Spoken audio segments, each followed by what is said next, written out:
আসসালামু আলাইকুম সুপ্রিয় শিক্ষার্থীরা, কেমন আছো সবাই? আশা করি ভালো আছো। তোমরা যারা আমাকে শুনছো তাদেরকে অসংখ্য ধন্যবাদ।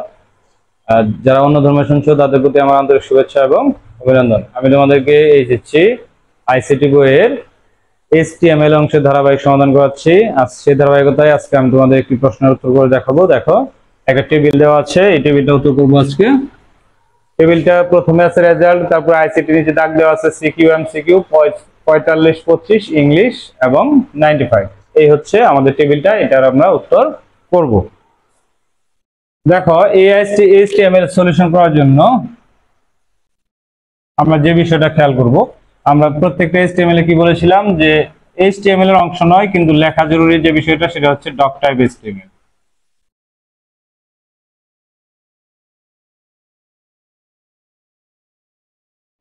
ডক টাইপ HTML-টা কি বোঝায়?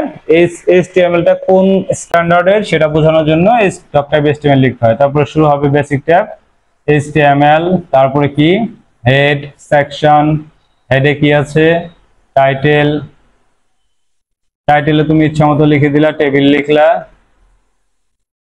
তারপর টাইটেল শেষ করে দিলা, টাইটেল শেষ হয়ে গেলে হেড শেষ করে দিলা। এই বেসিক ট্যাগ গুলা লিখবে, হেড শেষ হয়ে গেলে বডি শুরু হবে।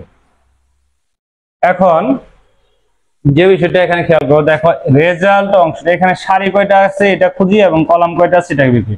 সারি আছে 1টা 2টা 3টা 4টা এবং কলাম আছে 1টা 2টা 3টা। তাহলে রেজাল্ট অংশটা কয় কলাম বিশিষ্ট? 3 কলাম একেবারে কি করে ফেলেছে। আর এর আগে আমরা যে কাজটা করব সেটা হচ্ছে টেবিল বর্ডারটা লিখবো,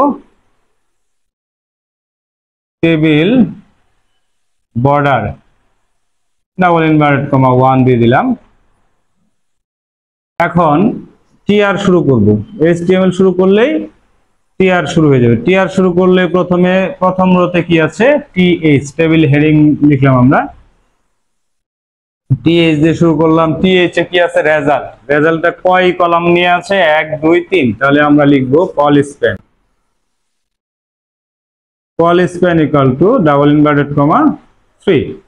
এবং এটা যেহেতু মাঝ বরাবর আছে তাহলে আমরা লিখবো অ্যালাইন সেন্টার, অ্যালাইন সেন্টার।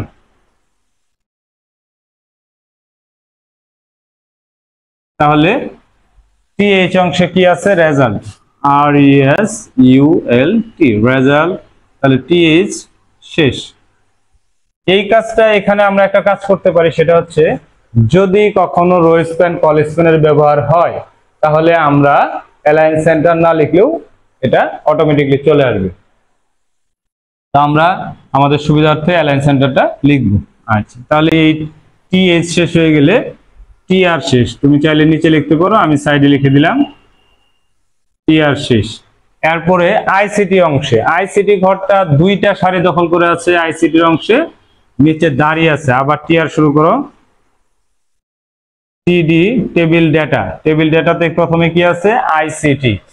তাহলে আইসিটিটা যেহেতু 2টা সারি দখল করে আছে আমরা তাহলে কি লিখবো rho span equal to double inverted comma 2। আচ্ছা, আইসিটির নিচে যেহেতু আন্ডারলাইন আছে তাহলে আন্ডারলাইনের ট্যাগটা কি শিখেছিলাম আমরা ইউ। আচ্ছা, ইউ তাহলে কি থাকলো আইসিটি, ইউ শেষ করে দিলাম। ইউ শেষ হয়ে গেলে টিডি শেষ হয়ে যাবে, টিডি শেষ হয়ে গেলে এই লাইনের টিডির প্রথম অংশটা শেষ। তাহলে এবার আমরা কি করব, পরের এখানে সারি আগে আমরা খুঁজে বের করি আসলে সারিটা কোথা থেকে কোথা শুরু হয়েছে। সারিটা শুরু হয়েছে তোমার এই জায়গা থেকে, এখান থেকে শুরু হয়ে এখানে এসে এই দিক দিয়ে সারি হয়ে গেছে। তাহলে এই সারিতে পরের টিডিতে কি আছে দেখো, টিডি শুরু হলো, টিডি শুরু হলে এখানে কি থাকবে সিকিউ, আর এটা হচ্ছে এমসিকিউ। তাহলে লিখলাম টিডি সিকিউ, টিডি শেষ, আবার টিডি শুরু, এমসিকিউ, টিডি শেষ। টিডি শেষ হয়ে গেলে এই টিআর শেষ হয়ে যাবে, টিআর শেষ। তাহলে এই টিআর এর অংশটা আমাদের শেষ। আবার সেকেন্ড টিআর শুরু, সেকেন্ড টিআর এর প্রথম অংশে আইসিটি 2টা ঘর দখল করে ফেলছে, তাহলে এটা বাদ। তাহলে 45 এবং 25। তাহলে আবার টিআর শুরু, আমরা টিডি দিয়ে শুরু করব। টিডি শুরু করলে প্রথমে কি আসে 45, তারপরে টিডি শেষ, তারপরে আবার টিডি শুরু, তারপর হলো 25, টিডি শেষ, টিডি শেষ হয়ে গেলে টিআর শেষ হয়ে যাবে। ঠিক আছে, আচ্ছা টিআর শেষ হয়ে গেলে আবার টিআর শুরু হবে লাস্টের শেষ সারিটার জন্য। টিআর শুরু করলে শেষ সারিতে কি আছে? ইংলিশ। আচ্ছা ইংলিশের নিচে যদি একটা আন্ডারলাইন দেওয়া থাকে তাহলে আমরা কি করব? ইংলিশের নিচে যদি আন্ডারলাইন দেওয়া থাকে তাহলে আমরা দেখবো হচ্ছে প্রথমে লিখবো টিআর, ইংলিশ কোনো কলাম বা সারি আলাদাভাবে দখল করেনি, তাহলে যা আছে তাই টিডি। এখন টিডিতে ইংলিশের নিচে আন্ডারলাইন আছে, তাহলে ইউ লিখবো আমরা। তারপরে কি লিখবো? ইংলিশ, ইংলিশ ইউ শেষ হয়ে যাবে, তাহলে ইউ শেষ হয়ে গেলে সাথে সাথে টিডিও শেষ হয়ে যাবে। আচ্ছা এর পরের টিডিতে কি আছে দেখো, জায়গা নেই সাইডে লিখছি। তারপরে টিডিতে আছে হচ্ছে, তারপরে টিডিতে আছে 95, 95 আবার দুইটা কলাম দখল করে আছে, তাহলে লিখবো আমরা কল স্পেন। 95 এ আছে কল স্পেন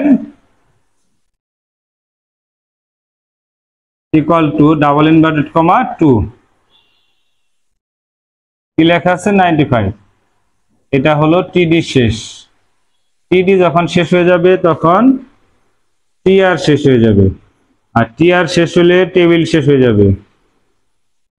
এইচটিএমএল এ যা শুরু হয় তাই শেষ হয়ে যায়। টেবিল শেষ হলে বডি শেষ হবে, বডি শেষ হলে এইচটিএমএল শেষ হয়ে যাবে। তাহলে টেবিলগুলোতে যখন রো স্প্যান কল স্প্যানের ব্যবহার থাকবে আমরা এইভাবে এইচটিএমএল কোডিং করব। ঠিক আছে, ধন্যবাদ সবাইকে তখন আমার সাথে থাকার জন্য। আমার পরবর্তী ভিডিও পেতে চাইলে অবশ্যই তোমরা আমার চ্যানেলটি সাবস্ক্রাইব করবে এবং ফেসবুক পেজটি ফলো দিয়ে রাখবে। আর তোমরা যারা আমার এরিয়ার আশেপাশে থাকো তোমরা চাইলে আমার কাছে অফলাইনে পড়তে পারো। অফলাইনে পড়ার জন্য স্ক্রিনে দেওয়া নম্বরে যোগাযোগ করবে। তোমাদের এই এইচটিএমএল এর সমাধানগুলো চলবে এইচএসসি পরীক্ষার আগ পর্যন্ত, একদম শেষ মুহূর্ত পর্যন্ত এটা সমাধান চলবে। তোমরা চাইলে আমার অনলাইনে যুক্ত হতে পারো অথবা অফলাইন ব্যাচে এসে পড়তে পারো। ধন্যবাদ।